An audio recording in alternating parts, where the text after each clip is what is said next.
Welcome back to Fast Market here on the TD Ameritrade Network. I'm Tom White, joined by my co-host Kevin Hinks. But let's bring in our next guest for our cash tag segment. That's going to be Landon Swan, the co-founder of LikeFolio. Welcome back to the show, Landon. Thank you. Thanks for having me. All right, so we're talking Best Buy. I mentioned before the break, stocks bounced over 40% off of those 2.5-year lows that we saw in October. So making some inroads, but still down over 40% from year-ago levels. When I look at this stock and I see what the consumer's doing, Landon, and they're moving away from buying electronics, which they ramped up in 2020 and 2021. They're moving away from buying electronics, a lot of stuff that Best Buy sells, but they don't have any competition. What kind of data do you guys have to support this snapback rally we're seeing? Sure. I mean, they kind of do have competition. I agree that there's, Circuit City is no more, for those of you who remember it. Yes. But they don't have any direct competition. But everything you can buy at Best Buy, you can get somewhere else. Maybe you can't go to one store that has it all, besides maybe Amazon. But, they do have competition. And actually, when we look at their competition, you talk about, Amazon or maybe Logitech, even Walmart, Target, throw those in there. And I think you could make a case for Whirlpool. All of those are doing better on our data than Best Buy. From a purchase intent perspective, all of them are down, but Best Buy is down the most. And from a happiness perspective, only Walmart is lower than Best Buy. So all of them are doing better than Best Buy. And you can actually see in this chart a bit of a struggle when it comes to consumer demand, the green line. And, you can see where the stock is. It's pulled back, as you said, maybe a little bit of a rally lately, but it has pulled back, and purchase intent is just really struggling. I mean, they've got a weak holiday quarter in our weak holiday season in this last one, according to our data. The one before was lower, 21 was lower, 21 was lower than 20. So it's just continuing to get a little bit worse and worse. Now, it's not all doomsday. I mean, they've got, they've got some things going for them, the lack of competition, as you talked about. But when I look at the stock price, I'm not huge on technicals, but if you go back about a year, you can see that we hit this level, 86 or 87, about 4 times, and it hasn't gotten through it. So you could call that a quadruple top, anywhere between the 86, 87 level over the last, I think there's one in May, August, and December, and now we're back here in January. So this is, potential to break out, but potential to run into a brick wall ceiling. When we look at just sort of like what people are buying, what are the different product types that they sell, you can see that new appliances are doing really well, which again is one of the reasons that Whirlpool is beating them. They focus on that, but everything else is kind of falling behind. I mean, you look at PC gaming, it's basically flat, but there's less people renovating their home. There's less people buying smart TVs because I think they kind of all bought them over the last year or two. And when it comes to home renovation, there was a lot of home sales a year and a half, 2.5 years ago, but that's all kind of died down. And now people are getting a lot more frugal. They're getting their, everything's kind of pinched. Inflation's up, wages are steady, and people are talking about looking for deals and deal discovery and being late on their payments and being frugal a lot more than they used to. So everything is tightening up. And let's face it, I mean, Best Buy it's not a staple. You don't have to go there. It's always for the really, it's for upgrading your life. It's all optional purchases. It's discretionary. So when things get tight, that's one of the stores that you're going to maybe go to less frequently. And in fact, when we look at the website data, their web visits are down about 23% year over year, so less people are going to bestbuy.com. And the ones that are going are actually on the website about 5% shorter amount of time. So they're spending less, they're going there less, they're spending less time on the website.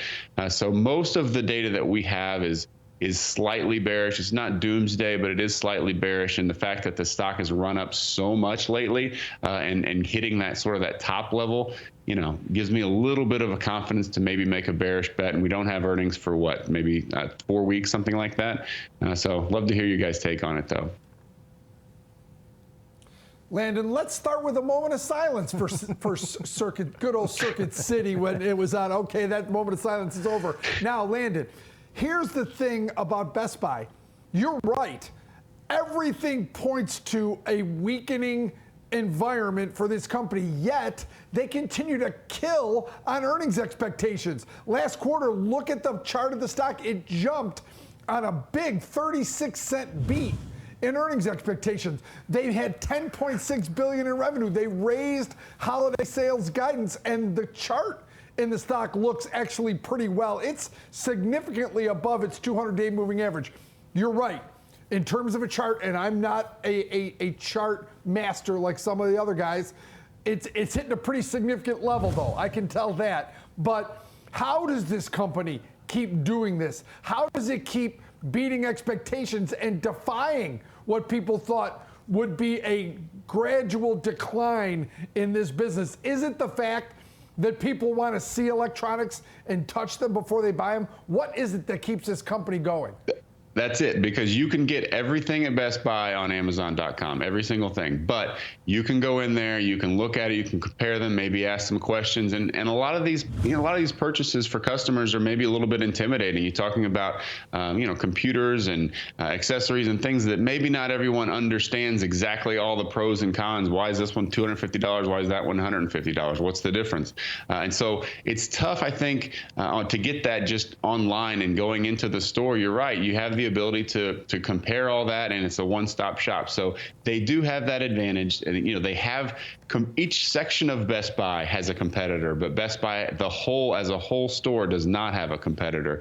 So I think that's the strength, and you're right. They've done a really good job over the years of continuing to beat and raising dividends and just doing all the things that consumers and investors love to see. So I do like this company long term. I just don't like it right here. I think maybe a little bit of a pullback is justified heading into earnings or going ahead of these like February 20th earnings, somewhere around there. But we'll see where our score is at when earnings do come in a few weeks. Yeah, Landon, I like that point that you made earlier about the fact that you don't need to go to Best Buy. And I like to go to Best Buy once every 2 years, maybe when I need to upgrade something electronics-wise. Otherwise, I'm probably just ordering something on Amazon.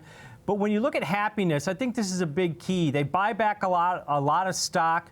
This company does. They have the dividend that they pay, so they're shareholder friendly. But what kind of happiness data are you guys seeing compared to maybe Amazon or somebody else? Even Costco. I'd rather buy a TV at Costco right now than waddle into Best Buy. Why is it waddle? I don't know. So Best Buy's got about a 59% happiness, which is low. Walmart is 56, to give you a little reference. I mean, that's like the benchmark low retailer when it comes to happiness, Walmart. All the others are much higher. And so, Costco's higher than that. Whirlpool, Target, Amazon, and if you want to throw in Logitech, they don't have a store, but they sell these items. So they don't have the highest happiness. And I think that, generally that is something we don't like to see at LikeFolio for a company. Happiness tends to drag out over time and lead to less consumer demand if it is at these levels.